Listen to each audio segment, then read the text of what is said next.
Olivier Dussopt, donc ministre du Travail, du Plein Emploi et de l'Insertion. Pour ouvrir les débats cet après-midi, on va écouter, je vais vous présenter aussi évidemment toute la rangée de représentants des réseaux nationaux de l'IAE et des ACI spécifiquement, mais on va écouter un propos introductif par Dominique Heiss, qui est le président du réseau Cocagne. Et juste après, donc, Nathalie Latour est avec nous de la FAS, on l'avait ce matin. On a aussi David Oriot de Chantier École, Frédéric Fonton du mouvement des régies, Yann Fradin pour Emmaüs et Laurent Pinet pour le Coras. Dominique, c'est à vous. Bien, merci. Écoutez, vous êtes ici parmi nous au sein d'une grande famille de l'insertion par l'activité économique, qui est celle des ACI, des ateliers chantiers d'insertion.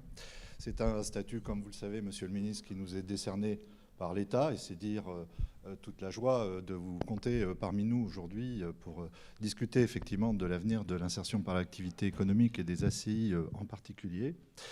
Je suis chargé juste de vous dire quelques mots sur ces ACI que vous connaissez bien. Bien évidemment, notre finalité d'activité, c'est mettre en activité les personnes, les former, trouver un emploi et lever tous les freins qui sont périphériques, effectivement, à l'employabilité, au fait de pouvoir trouver ces emplois. Mais c'est aussi des supports d'activité, de production de biens et de services qui relèvent très souvent de l'intérêt général. Il est très fréquent, pour ne pas dire quasi exclusif, que les ACI soient sous un statut d'ailleurs à ce titre désintéressé et qui pour moi effectivement est quelque chose de particulièrement, pour le coup, intéressant. Bien évidemment, la production de ces biens et services, ces recherches d'emploi, la mise au travail de toutes et de tous fait que nous sommes un acteur particulier au sein des territoires et quelque part nous procédons à faire territoire, souvent aux côtés des collectivités publiques locales. Alors nous sommes réunis aujourd'hui parce que déjà nous sommes satisfaits à l'instar de la Cour des comptes du travail que nous réalisons au quotidien. Mais en même temps, nous ne cachons pas que nous sommes parfois inquiets. Inquiets parce que nous avons vécu effectivement cette période pénible de stop and go pour laquelle nous avons eu l'occasion déjà de nous entretenir.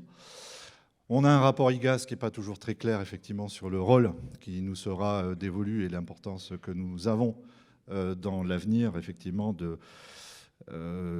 l'emploi dans ce pays. France Travail, nous avons réussi à en parler un peu ce matin avec M. Guillouis.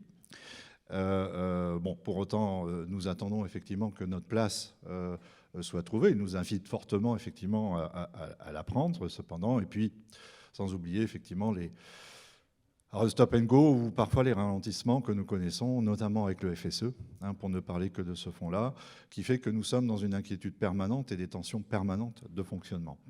Alors, avec mes amis, bien évidemment, nous sommes très intéressés de connaître votre avis, vos perspectives pour le plein emploi, mais au sein de ça, bien évidemment, de savoir le rôle qui est dévolu spécifiquement et la vision que vous avez pour ces outils que nous sommes, au service des territoires, au service des activités que nous portons, au service de l'emploi. Et donc, sans plus tarder, il est prévu que je passe la parole à David, donc président de Chantier École. Il est allumé. Merci Dominique. Monsieur le ministre, je me joins à Dominique avec les collègues pour vous remercier de votre présence. J'en profite pour souligner la qualité des travaux qu'on peut mener avec votre cabinet et à chaque fois qu'on les sollicite, ils savent répondre présent et c'est toujours agréable. Ça me semble important de le souligner. Si vous permettez, moi je vais essayer de venir vers deux questions un peu plus précises et Nathalie aussi. Et je vous remercie aussi d'avoir voulu jouer ce jeu de questions-réponses. Et pour nous, ce qui est important, c'est surtout de pouvoir parler à la salle. Ce sont que des porteurs d'ateliers et chantiers d'insertion. Ils ont certes besoin d'entendre leur réseau, mais ils ont surtout d'entendre le ministre que vous êtes. Donc, monsieur le ministre, après l'action volontariste sur l'IAE avec le pacte d'ambition, puis lors de la crise sanitaire avec une vraie volonté de développement, quel soutien êtes-vous prêt à apporter à l'IAE et plus particulièrement aux ateliers et chantiers d'insertion qui ont largement fait leurs preuves, cela ayant encore été démontré ce matin? C'est une double question. Et ensuite, comment envisagez-vous de traduire politiquement ce soutien, si soutien vous apportez à l'IAE et au chantier d'insertion, dans la stratégie du plein emploi pour les publics éloignés de l'emploi?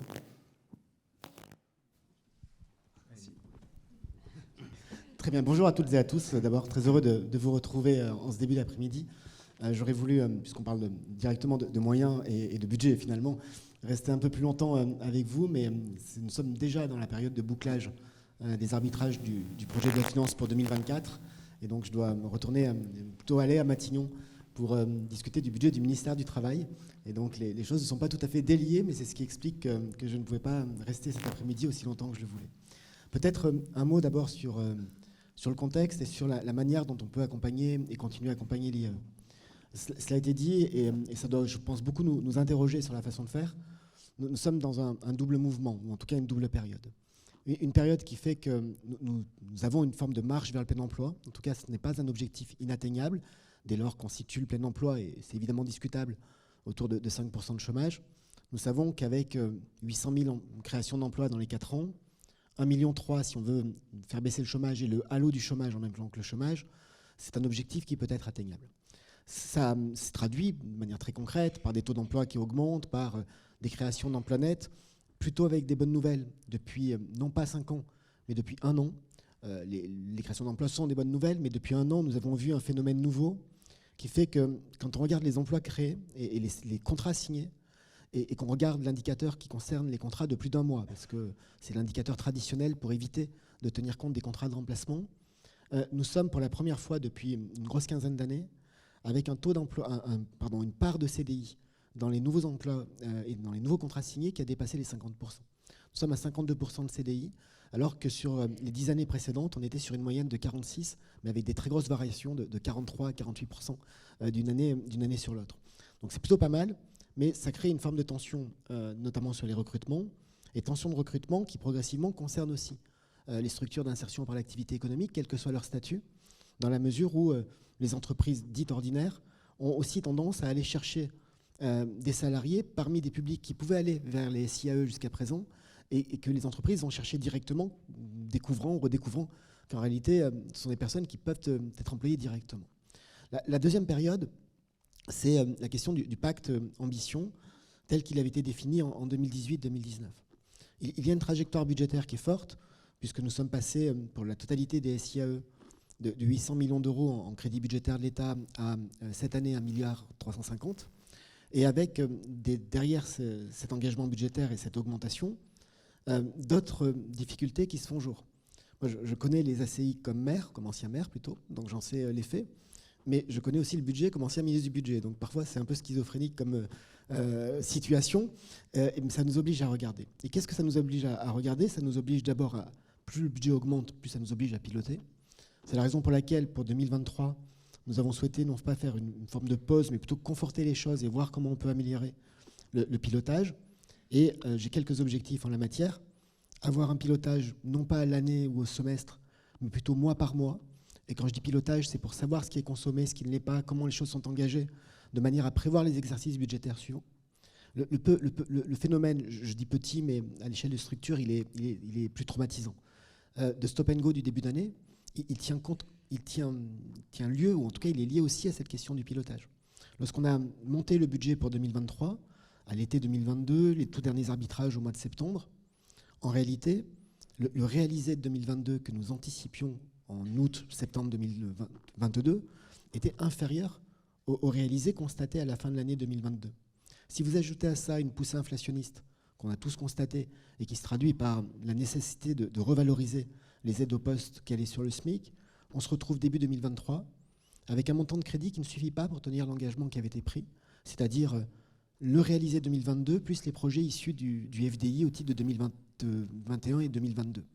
C'est ce qui m'a amené au mois de mai à mettre une rallonge de 134 millions, donc c'est quand même une assez grosse rallonge. C'est comme ça qu'on est à 1,340 milliard aujourd'hui, de manière à garantir, et département par département, l'information n'a peut-être pas été totalement diffusée parce que ça date de mi-mai, de garantir le réalisé 22 plus les projets FDI 21-22 qui se traduisent en 23. On a gardé tout petit peu de marge pour financer des nouveaux projets, mais dont j'ai demandé qu'ils soient regarder avec beaucoup de parcimonie, beaucoup d'attention. Et je souhaite vraiment que cette année soit une année qui permette de conforter les choses, de mieux le piloter, d'éviter. Quand je parle d'objectifs, j'aimerais par exemple qu'on en finisse avec la bourse au poste du mois de novembre. Je ne pense pas que ce soit un bon système, parce que c'est le pari que les surconsommations vont être gagées par les sous-consommations des autres. Le jour où il n'y a que des surconsommations, il n'y a plus de gages. Et on se retrouve dans des formes d'impasse. Donc on va continuer cela. Et dans le cadre des arbitrages budgétaires pour 2024, l'objectif est de continuer sur la ligne du pacte ambition, sachant que nous n'y sommes pas, puisque le pacte ambition, c'était initialement l'objectif d'atteindre 122 000 ETP au total et 240 000 personnes par an. Et aujourd'hui, nous sommes plutôt autour de 145, 150 000 personnes par an, hors GEC et hors insertion par le travail indépendant. Et donc, on a encore un peu de travail à faire collectivement pour l'atteindre. Mais en tout cas, la perspective, c'est bien l'objectif du pacte ambition. Et donc, c'est bien les 122 000 ETP pour 240 000 personnes par an. Donc, ça me permet de dire que nous allons reprendre cette marche en avant pour progressivement augmenter le nombre de postes que nous accompagnons dans les temps qui viennent. Il y a, au-delà du pilotage, dont je pense vraiment qu'il doit être utile pour que chacun sache où on va et avoir le maximum de lisibilité et d'éviter les phénomènes de stop and go, il y a deux choses qu'il faut peut-être continuer aussi à regarder ou que je dois aborder pour répondre à toutes vos questions. La première, c'est la question du rapport que vous avez cité. Le rapport, il bouscule et souvent les rapports sont faits pour bousculer. Et donc, on le regarde, mais le rapport n'est pas la loi.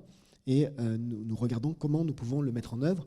Il y a un certain nombre de groupes de travail qui vont être mis en place à la rentrée en associant l'ensemble des réseaux pour voir comment on peut tirer le meilleur du rapport et améliorer à la fois la lisibilité et puis rechercher toujours plus de qualité dans l'accompagnement, et c'est un objectif partagé. Il y a une deuxième chose qui plane toujours quand on parle de budget de l'IAE, et c'est le cas du rapport comme le cas des discussions budgétaires, c'est le fameux mix. En disant, mais finalement, quand nous on est ACI, je parle à votre place, on nous incite à partir en EI, on nous incite à avoir des mix qui ne sont pas forcément favorables aux ACI. Mais ce que je crois en la matière, c'est qu'on a besoin de tous et qu'on a besoin de prévoir et d'autoriser des parcours. Et que parfois, passer d'un ACI à une EI, ça peut être aussi la suite d'un parcours. Et que ça peut être même un parcours logique. Et donc, il faut qu'on trouve les bons dosages pour que territoire par territoire, on puisse avoir le maximum d'offres de formation, d'insertion, d'accompagnement, avec une grande diversité, une grande pluralité. Et je termine par là, mais il y aura peut-être d'autres questions sur le sujet. France Travail.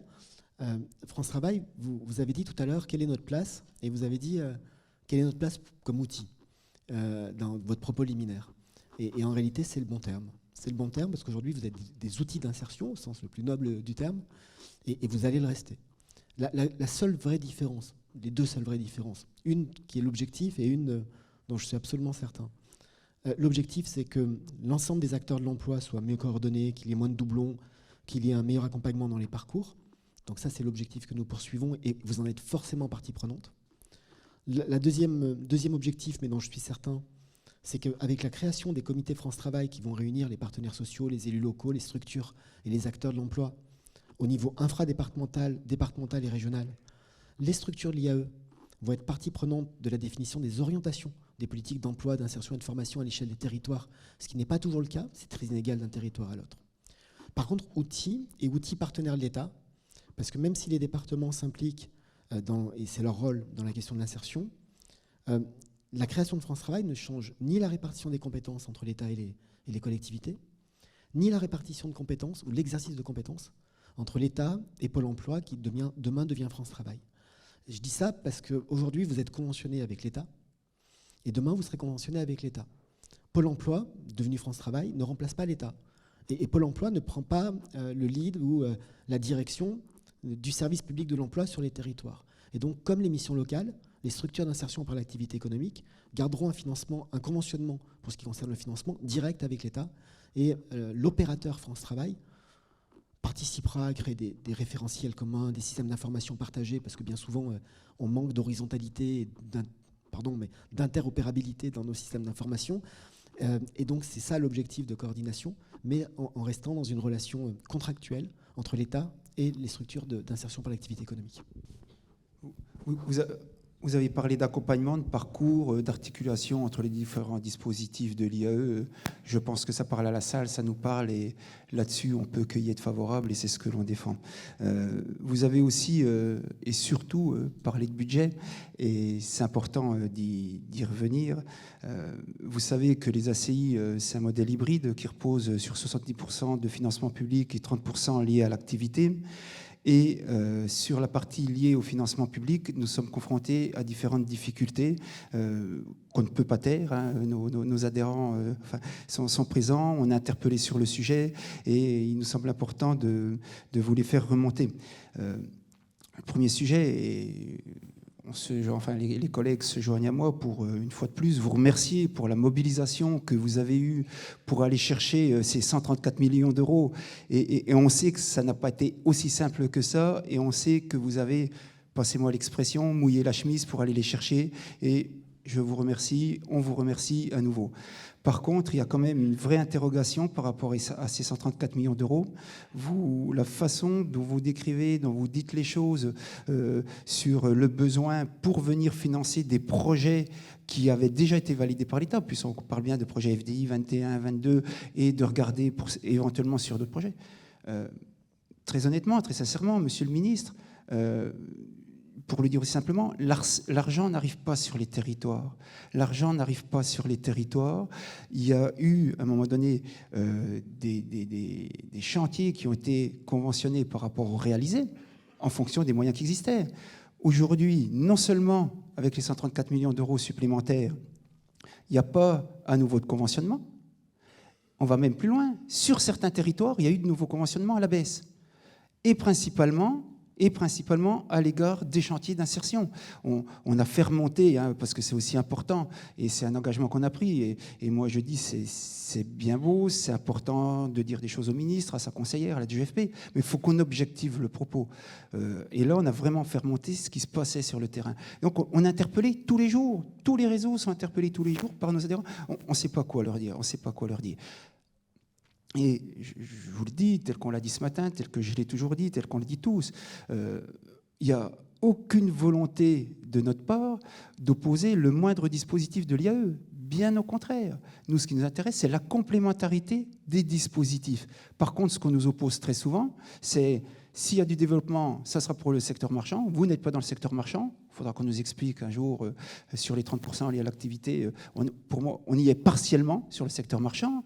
Et s'il y a du développement, c'est pour les entreprises d'insertion.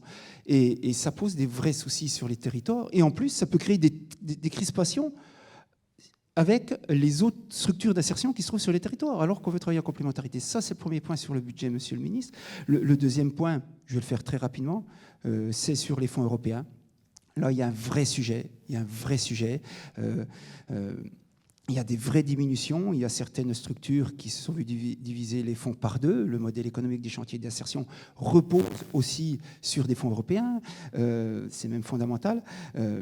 Et certains appels à projets pour 2022 ne sont pas encore sortis. Je suis censuré. Non, encore pas. ne sont pas encore sortis. Alors, ça pose des questions déjà d'arrêt des comptes. C'est pas anodin, de trésorerie et de est-ce qu'on va avoir l'argent. Et si on l'a pas, je peux vous dire qu'il y a bon nombre de chantiers qui vont se trouver en très grande difficulté.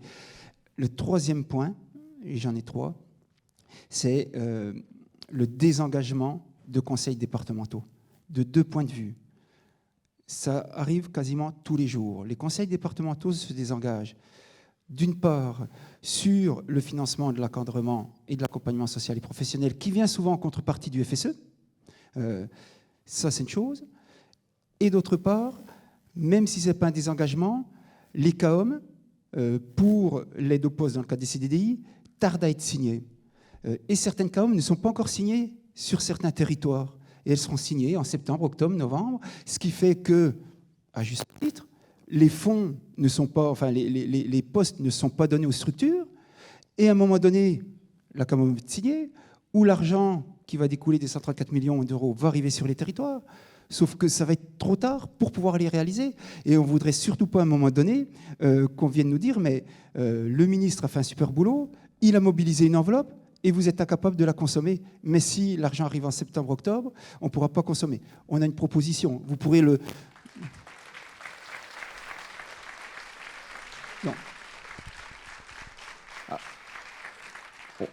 on n'en a pas échangé, mais il y aura, si on n'arrive pas à consommer les postes, vous faites une enveloppe FDI et on saura répondre à des appels à projets pour faire des investissements. Il n'y a pas de souci, monsieur le ministre. On vous aidera à consommer l'enveloppe et on veut que vos 130 millions d'euros soient consommés. Et on le fera ensemble. Donc, monsieur le ministre, quelle réponse vous pouvez, c'est pas à nous qu'il faut apporter des réponses, c'est aux personnes qui sont dans la salle. Sur les 3 points, ils sont très différents. Sur le premier, la circulaire que j'ai diffusée au préfet, donc au DRETS et au DETS, dit ce que j'ai dit tout à l'heure, c'est-à-dire réaliser 22 plus FDI 21-22 et projet nouveau à titre exceptionnel. S'il y a des conventionnements à la baisse et des orientations comme celle-ci, comme je vous l'avais dit quand on s'est rencontrés, je suis très preneur de cette documentation, cette objectivation pour voir comment on veille tout simplement à ce que les instructions que j'ai données au réseau des agents de l'État, des cadres de l'État, soient respectées. C'est aussi simple que ça, si je puis dire. Une fois que je dis ça, parce qu'on a garanti ce financement et on va le faire et on va continuer à augmenter les financements à partir de l'année prochaine. Une fois que j'ai dit ça, il y a les 2 autres points que vous avez évoqués. Sur la question du FSE, vous le savez, pour le vivre plus directement que moi, j'essaie de trouver une formule polie. C'est quand même un vaste bazar, pour ne pas dire pire, quoi. C'est incompréhensible, c'est consommateur de temps et c'est chronophage. Quelle est la situation et quelle est l'orientation de l'État dans ce domaine ? Nous, pour ce qui concerne l'État, les moyens du FSE, on les a sanctuarisés, il y a les mêmes sommes et les mêmes modules. Comment est-ce qu'on explique que ça puisse diminuer pour des structures ou sur des territoires ? Il y a 2 explications possibles. La première qui concerne 2 régions, l'Île-de-France et la région Auvergne-Rhône-Alpes, c'est que le taux de financement est passé de 50 à 40%. Non pas en application d'une décision nationale, mais en application des règles européennes qui déterminent les taux de financement au titre du FSE en fonction des caractéristiques sociales et économiques des territoires concernés. Et du point de vue de la Commission européenne et des services de l'Union, la région Île-de-France et la région Auvergne-Rhône-Alpes sont des régions qui économiquement vont bien, socialement vont mieux. On peut le débattre, mais c'est la lecture des critères statistiques communautaires qui explique qu'on passe de 50 à 40. Ça, c'est la première explication. Et la deuxième explication sur laquelle l'État n'a pas la main, c'est le fait que pour que le FSE arrive, cela passe par les organismes intermédiaires. Et les organismes intermédiaires, il y en a 2, les conseils départementaux et les plis. Et dans le cadre des décisions prises par les conseils départementaux et les plis, ça peut avoir pour conséquence des changements de programmation et des changements de priorité dans l'affectation des fonds sur les territoires dont on la charge les organismes intermédiaires. Mais l'État lui-même, nous nous sommes battus pour obtenir la même enveloppe, mais sur la distribution, la répartition de l'enveloppe, il y a ces 2 facteurs qui peuvent expliquer des modifications sur lesquelles nous n'avons pas la main.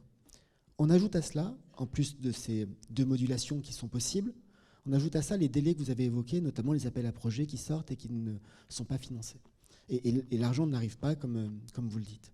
C'est la démonstration que lorsqu'on passe par des fonds européens et des organismes intermédiaires, en termes de trésorerie, c'est parfois plus long que quand c'est l'État, et pourtant, quand c'est l'État, c'est parfois déjà très long, donc on mesure tout cela. On a trouvé un outil pour aider, et là aussi, on a fait un peu d'acrobatie comptable. Il se trouve que dans la programmation du FSE, 2007 et 2013, c'est-à-dire qu'on remonte sur quelques années, tout n'avait pas été consommé, il restait des reliquats de trésorerie. Ne me demandez surtout pas pourquoi, 10 ans après, on retrouve des reliquats de trésorerie, mais on a trouvé des reliquats de trésorerie. Ces reliquats de trésorerie, j'ai obtenu l'accord de la Commission européenne et de la chef du gouvernement pour en faire un fonds d'avance. Et donc ce fonds d'avance permet d'aider les structures en trésorerie, de manière à ce qu'on puisse, nous, avec ce fonds d'avance, venir accompagner les structures qui attendent trop longtemps des fonds européens pour les raisons que je viens d'évoquer. Ce n'est pas de la subvention, c'est de l'avance. Et ensuite, on régularisera les choses. On a réussi à mobiliser un peu plus de 300 millions d'euros dans ce fonds d'avance, sur ces fameux reliquats de trésorerie, mais ça permet de faire la jonction et de trouver un système pour la trésorerie. Je le dis dans un sourire, mais c'est pour souligner combien il est important d'améliorer le pilotage de la consommation territoire par territoire de tous les budgets de l'IAE.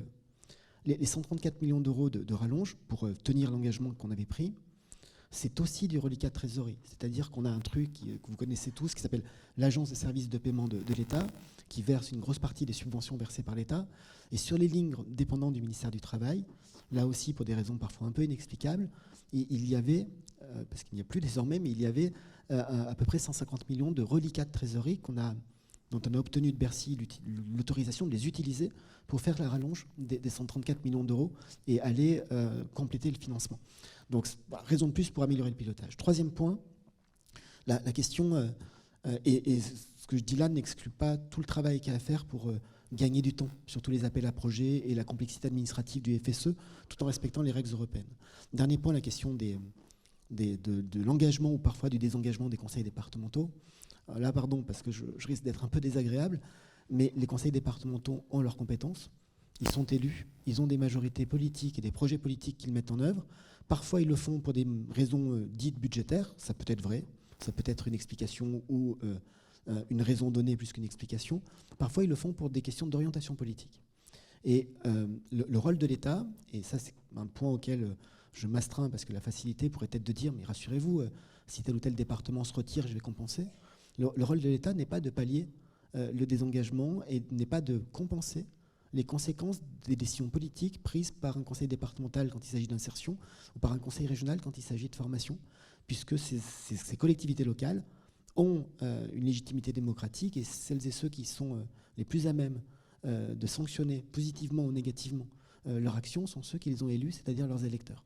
Donc moi je peux passer des messages, y compris pour dire l'importance de l'insertion et l'importance de l'IAE, mais le droit ne m'autorise pas, et par ailleurs ça serait inopportun, ce ne serait même pas légitime, de dire aux conseils départementaux quelles sont les décisions qu'ils doivent faire et sinon de les appeler, quand c'est le cas et quand c'est vraiment énorme, à mesurer les conséquences des décisions qui sont les leurs. C'est vrai pour l'IAE, c'est vrai pour la culture, et c'est un Auvergnat-Rhône-Alpin qui vous le dit.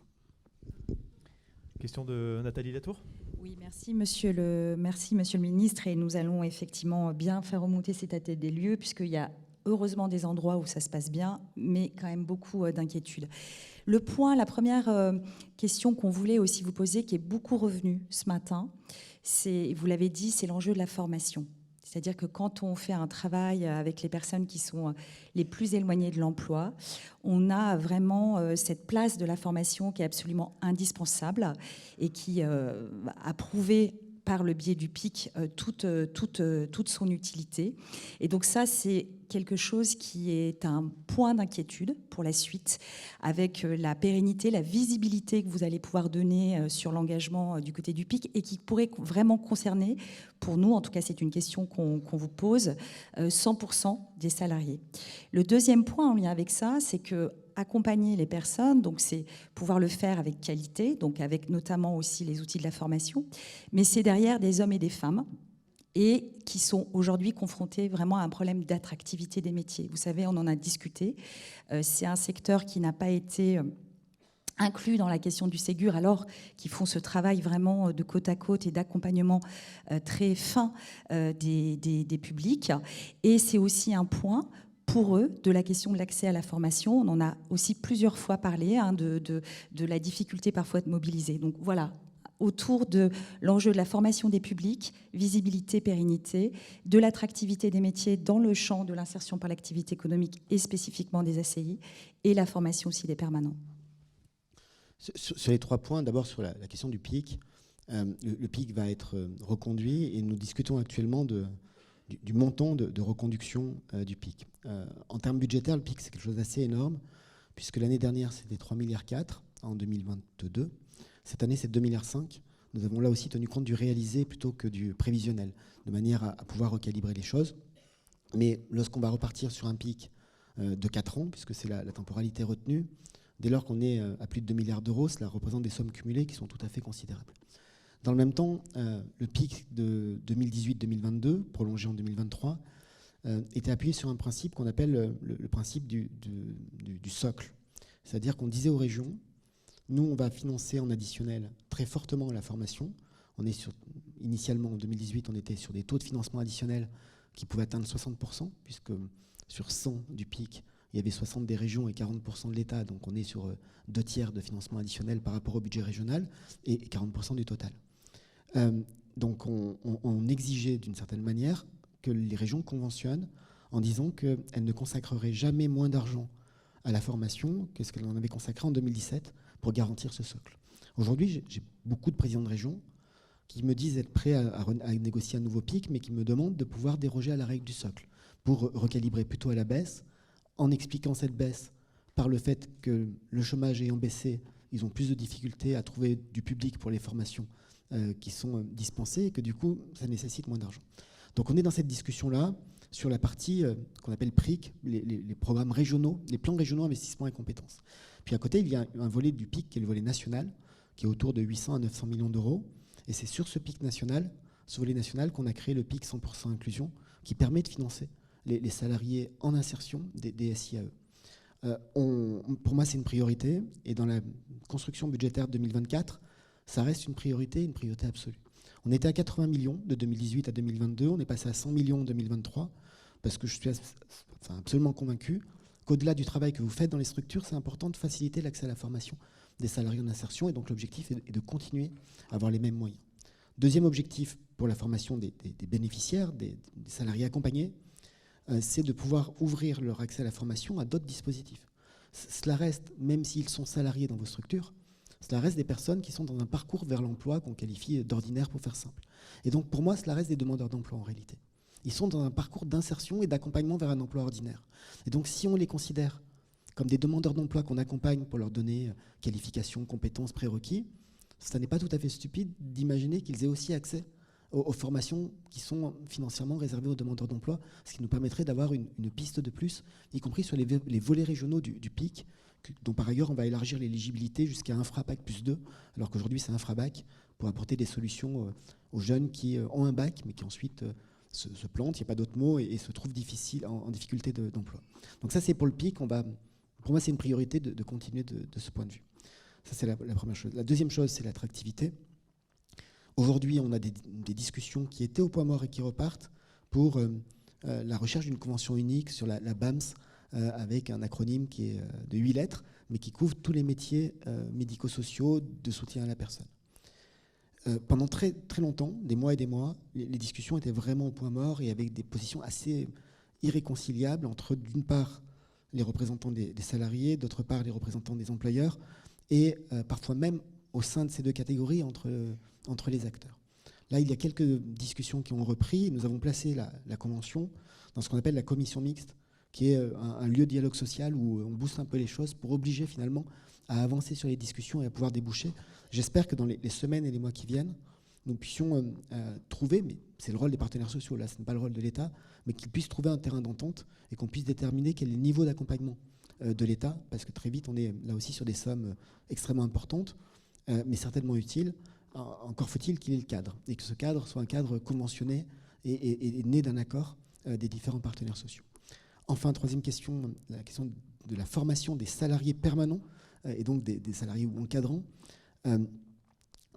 Des retours que j'ai, mais peut-être que vous allez me contredire, pour ce qui concerne les ACI, ça se passe plutôt bien avec votre OPCO Uniformation. Et vous avez la particularité au sein de l'IAE d'avoir un OPCO unique pour tous les ACI. Il y a d'autres structures en IAE qui relèvent d'OPCO différents, et ça explique des malentendus parce que vous avez des situations identiques qui ne sont pas traitées de la même manière. Là où on a un enjeu, je pense, fort, mais pas simple, c'est le moins qu'on puisse dire, c'est que très souvent, les structures dont vous avez la charge ont moins de 50 salariés permanents et du coup n'ont pas accès aux fonds mutualisés des OPCO, ce qui pose une difficulté. Ça fait partie, là aussi, des sujets, y compris dans le cadre des discussions que j'évoquais, qu'il faut qu'on puisse ouvrir. Côté employeur, ce n'est pas une discussion simple parce que les fonds mutualisés sont plutôt financés par les plus grosses structures, plus gros employeurs, pas structures. Et donc le fait d'ouvrir l'éligibilité à ces financements à des structures qui ne participent pas directement au financement des fonds mutualisés ou dans une moindre mesure, ça n'est pas forcément simple et intuitif. Mais vu la taille de vos structures aujourd'hui et le fait qu'au sein des structures, vous avez des personnels qui soit relèvent de financement au titre des demandeurs d'emploi ou de l'inclusion, soit des OPCO parce qu'ils sont salariés permanents, il faut qu'on arrive à trouver ce chemin-là pour véritablement garantir l'accès à la formation dans toutes les SIAE et pas seulement dans celles qui auraient plus de 50 salariés permanents. Merci. Donc une dernière question, puisqu'il ne faut pas qu'on vous retienne, puisque vous êtes en train de commencer les négociations budgétaires. Vous allez bien penser à nous. C'est notre intérêt, c'est ça. Donc très rapidement, le dernier point, c'est, on l'a rappelé, et vous le savez, on a constitué un collectif des 9 réseaux de l'IAE. On l'a redit, on est attaché à la complémentarité, à la diversité des modèles. Cependant, le dispositif Atelier Chantier d'insertion, on revendique vraiment, comme ça a été mis dans la circulaire des GVFP en 2005, sa place pleine et entière dans l'économie sociale et solidaire. On sait que c'est ce modèle hybride qui porte ses fruits. On l'a rappelé à de nombreuses reprises sur sa capacité de développement local, d'implantation, d'allier sur des filières comme la question de la transition écologique, etc. Là, vous avez dit un rapport IGAS, c'est fait pour bousculer. Il y a des choses qui sont intéressantes dans le rapport IGAS, notamment le fait qu'il pointe que les ACI sont quand même un outil tout à fait adapté pour les personnes les plus éloignées de l'emploi. En revanche, tout le débat qu'il y a sur la question du modèle économique, du modèle socio-économique, de la façon de moduler l'aide au poste, qui a été aussi rajouté dans la circulaire, avec la question marchand, non marchand, c'est quelque chose qui est extrêmement insécurisant et ce qui crée d'ailleurs des fritures sur la ligne avec vos services déconcentrés parce qu'ils disent non, regardez dans la circulaire sans qu'on sache vraiment ce que c'est que cette question de marchand, non marchand très explicitée. Donc notre question et notre demande, elle est de dire est-ce que vous pouvez vraiment nous expliciter quelle est la vision politique et d'avenir qu'on a sur ce modèle-là et sur la stabilité qu'on peut lui donner. Quelque part, le message qu'on veut apporter, c'est on a vraiment besoin, et c'est l'objectif, on est 400 aujourd'hui. Si des fois on est un peu exigeant, c'est parce qu'on est mobilisé vraiment pour la mise en place de la politique publique et pour répondre aux besoins des personnes qui ont besoin de l'aide des ACI. C'est ce renouvellement de confiance aussi sur un dispositif tel que les ateliers chantiers d'insertion. Pas aujourd'hui. pas aujourd'hui, mais je le dis parce que le rapport est ce qu'il est. Il y a la volonté d'interroger un certain nombre de choses. Et nous avons annoncé, il y a maintenant quelques mois, notre propre décision de mettre en place des groupes de travail, justement pour voir ce qui peut être utilisé du rapport, comment regarder et pérenniser, garantir le modèle économique et donc la stabilité des financements et des modèles d'ACI, mais c'est valable pour l'ensemble des autres structures de l'IAE. Et si j'ai bien compris les retours que j'ai eus au cours des dernières semaines, les inquiétudes nées de la difficulté à boucler budgétairement avant la rallonge de 134 millions d'euros ont plutôt conduit à décaler les groupes de travail à septembre plutôt qu'à les faire maintenant, en se disant que finalement c'était peut-être plus sage d'attendre l'été et qu'il y ait un peu de temps, que toutes les notifications sont intervenues pour que l'engagement de financement en 2023 soit concrètement tenu et formalisé avant d'ouvrir ces groupes de travail. Donc c'est vraiment ces groupes de travail de septembre qui doivent nous permettre de définir le modèle économique. Je saisis votre question pour dire que pour moi il y a une forme d'interrogation, mais qui n'est pas un doute, qui est simplement une façon de nourrir cette réflexion et ces travaux. Vous avez beaucoup dit tous que l'ACI est un modèle hybride avec à la fois de l'insertion, mais aussi la recherche de ressources par l'activité, par la production de biens et de services. Et en réalité, je pense qu'on doit avoir comme ligne conductrice dans nos réflexions à venir sur ce modèle économique, l'importance que l'on donne à l'un et l'importance que l'on donne à l'autre. Parce que quand on est sur l'accompagnement des personnes, on est avant tout sur le devenir de la personne accompagnée, sa mobilité, son accès à l'emploi, la formation. Et puis il y a la nécessité, puisque c'est votre modèle qui le demande, qui l'exige, de produire des biens et des services, ce qui fonctionne bien, porte ses fruits, mais peut aussi amener, parce que telle ou telle structure sera en difficulté, à privilégier à un moment ou à un autre la réalisation du service sur le parcours de la personne. Je le dis de manière caricaturale, parce que personne ne va dire « moi, mon intérêt, ma volonté, c'est de produire quelque chose de pas cher, et peu importe qui j'accompagne ».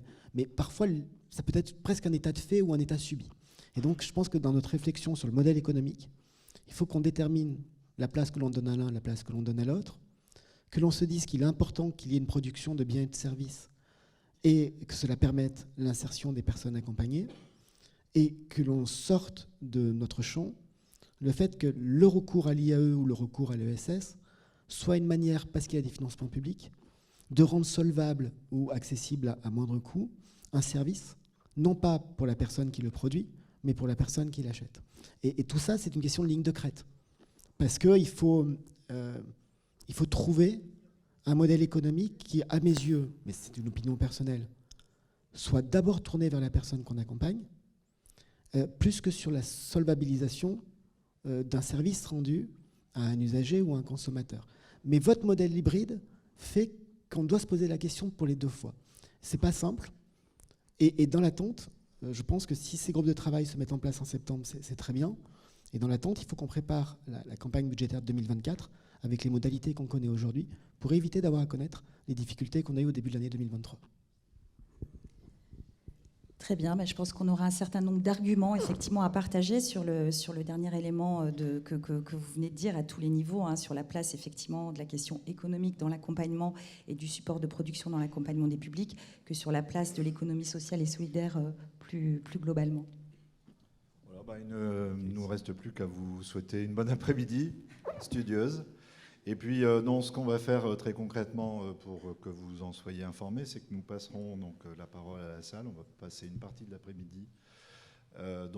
Pour chacun prendre en compte vos expressions et pouvoir, le cas échéant, vous les faire parvenir. En tout cas, moi, je retiens qu'il y a là, sur le dernier sujet que nous avons évoqué, certainement de beaux débats aussi à avoir, contradictoires, et notamment sur la place de la réalisation des activités dans la constitution, la réalisation du projet des personnes. Vous savez que pour nous, c'est aussi un point très important. Plus nous développons une qualité de biens et de services, plus les gens aussi se situent au sein de ces services. Mais nous aurons l'occasion très certainement d'en discuter. Merci encore. Merci à vous et bon après-midi à tous.